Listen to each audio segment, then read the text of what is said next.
Histoire de moine et de robot m'a fait comprendre que je conditionnais mon bonheur à quelque chose qui n'avait rien à voir avec lui. J'ai toujours cru que pour être heureux, il fallait le mériter. Et sans m'en rendre compte, ça a rendu le bonheur inaccessible. Et puis on m'a conseillé de lire Histoire de moine et de robot. Et là, mon cerveau a planté.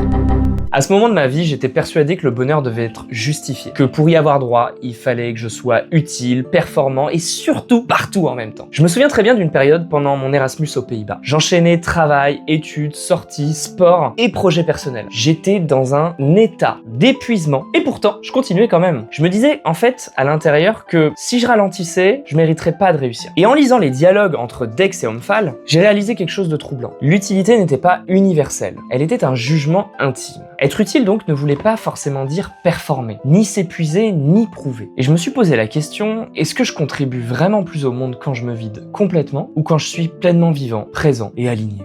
Alors j'ai commencé à faire une chose simple, décorréler mon droit au bonheur de ma performance et apprendre à reconnaître ce qui me nourrit de ce qui m'épuise. Et si, finalement, mériter d'être heureux, c'était simplement s'autoriser à l'être. Même imparfait, même parfois inutile.